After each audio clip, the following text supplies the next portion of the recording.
함께 볼 말씀은 창세기 26장 1절에서 11절까지의 말씀 되겠습니다. 창세기 26장 1절에서 11절까지의 말씀을 제가 봉독해 드리겠습니다.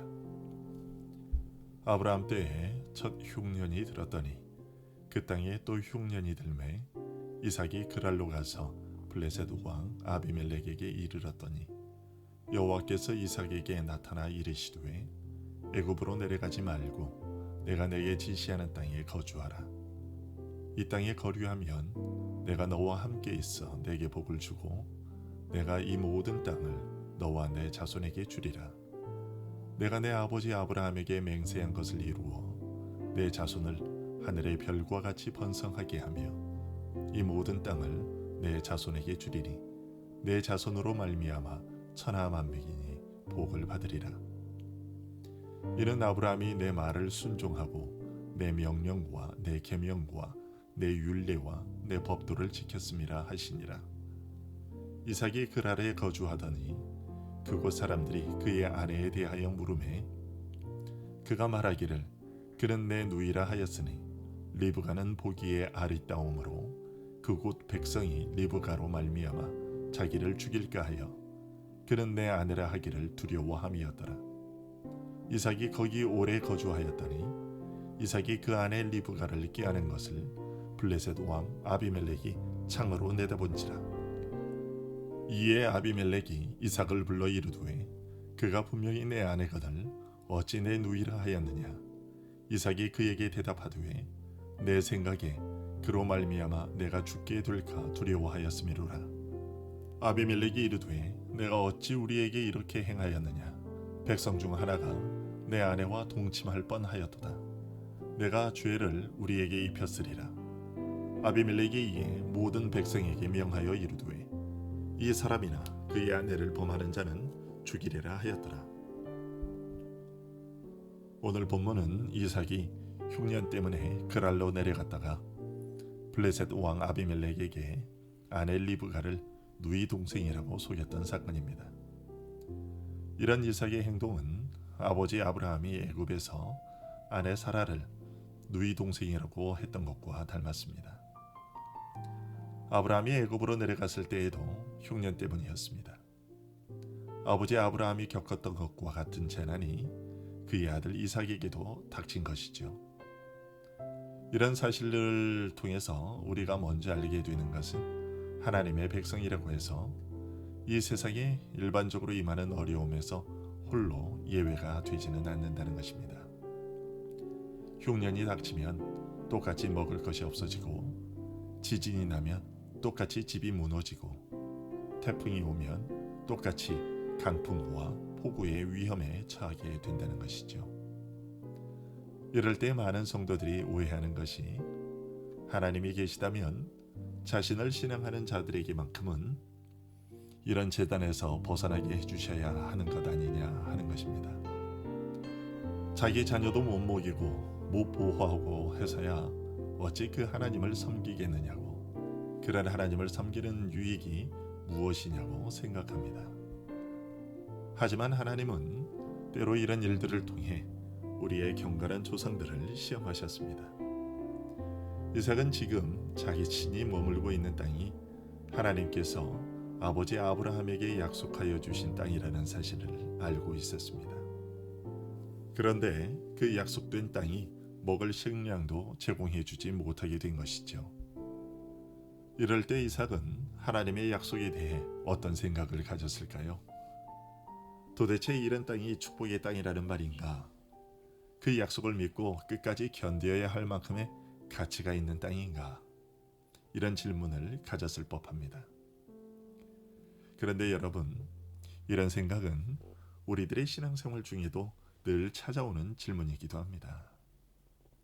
하나님을 믿으면 생활이 이전보다 좀 더 뭔가 나아져야 할 것 같은데 가정 경제나 건강이나 자식 문제나 직장 문제나 사업 문제나 대인 관계와 같은 것들이 별로 나아지는 것 같지도 않고 오히려 더 어려운 처지로 들어가게 될 때 우리들에게도 이런 질문이 찾아오는 것이죠.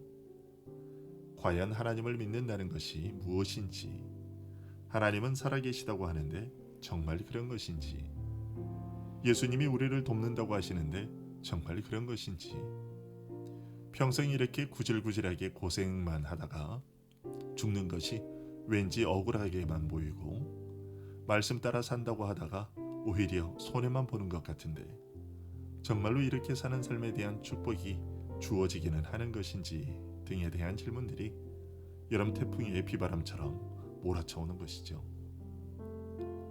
그러면 이삭은 이런 질문들에 대해 어떻게 행동했을까요? 1절 하반절을 보면 이때에 이삭이 그랄로 갔다고 말하고 있습니다. 이삭은 왜 흉년이 들자 다른 곳이 아닌 이곳으로 갔을까요? 이 자리를 보건대 그것은 그랄에 머물기 위해서가 아니라 그랄을 거쳐 애굽으로 내려가려고 했던 것으로 보입니다.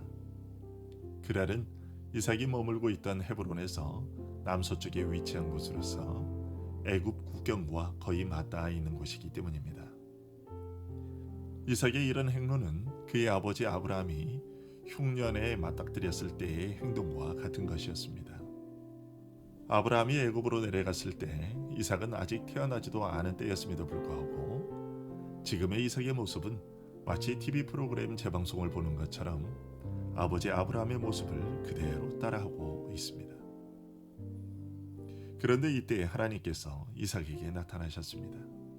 그리고는 애굽으로 내려가지 말고 하나님께서 그에게 지시하는 땅, 곧 하나님께서 아브라함에게 약속하셨던 땅, 그리고 이삭에게 주시겠다고 하신 가나안에 머물라고 말씀하십니다.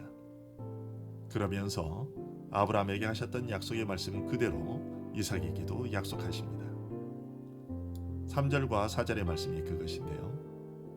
이 땅에 거류하면 내가 너와 함께 있어 내게 복을 주고 내가 이 모든 땅을 너와 내 자손에게 주리라. 내가 내 아버지 아브라함에게 맹세한 것을 이루어 내 자손을 하늘의 별과 같이 번성하게 하며 이 모든 땅을 내 자손에게 주리니 내 자손으로 말미암아 천하 만민이 복을 받으리라. 이렇게 아브라함에게 하셨던 약속을 재확인해 주셨습니다. 뿐만 아니라 5절에서 아브라함의 순종을 칭찬하십니다. 이것은 아브라함에게 주어진 축복의 약속들이 그의 순종으로 말미암은 것임을 말하는 것이 아니라 이삭이 이 약속의 말씀을 더욱 잘 붙들고 순종하고픈 충동을 북돋워 주시기 위한 것이었습니다. 즉, 너의 아버지 아브라함이 내가 준 약속을 붙들고 나의 명령과 율례와 법도를 잘 순종했던 것처럼 너 역시 너의 아버지 아브라함을 본받아 그렇게 행하라고 격려하신 것이었죠.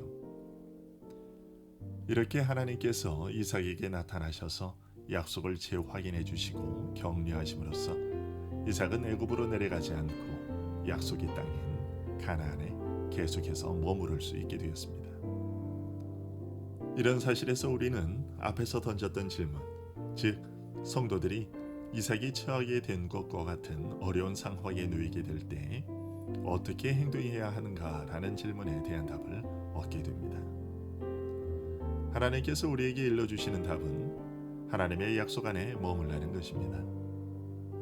이 땅이 과연 약속의 땅, 축복의 땅이 맞는가 하는 질문이 생기고 그 약속이 요원해 보이며 그것을 포기하고 다른 살 방도를 찾는 것이 훨씬 현명하게 보이는 위기를 만났을 때에도 우리는 끝까지 하나님의 약속을 붙들고 그 안에 거해야 한다는 것입니다. 그것을 가리켜 우리는 믿음이라고 부릅니다. 눈앞의 현실을 초월해 전적으로 여호와의 말씀, 여호와의 약속을 의지하며 아직 나타나지 않은 축복을 이미 소유한 것처럼 붙들고 살아가도록 만들어주는 것, 그것이 믿음의 능력이라는 것입니다. 이럴 때 하나님은 이전의 약속과 말씀들을 되풀이하여 가르치심으로써 우리들을 그렇게 더욱 붙들어 매시는 겁니다.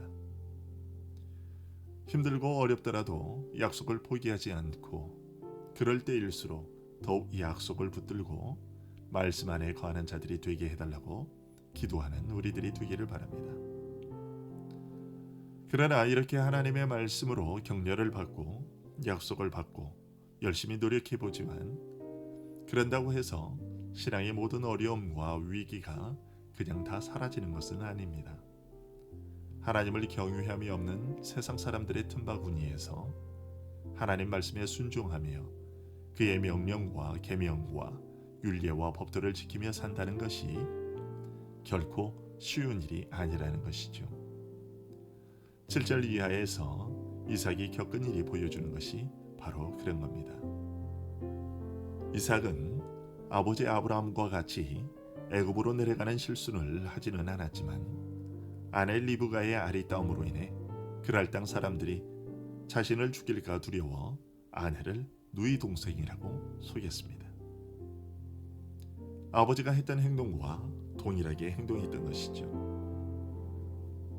이런 이삭의 모습은 하나님을 경외함이 없는 세상 사람들의 틈바구니에서 하나님을 경외하는 자로 사는 삶의 위험이 막상 나 자신에게 닥치게 되면 그것을 이겨내는 것이 결코 쉽지 않다는 것을 보여줍니다. 그리고 그런 사실은 우리의 본성이 얼마나 심히 하나님을 불신하는 방향으로 빠지기 쉬운지, 또 위기의 순간에 지혜를 잃기가 얼마나 쉬운 것인지를 보여줍니다. 하지만 그렇다고 해서 우리의 잘못이 정당화되지는 못합니다.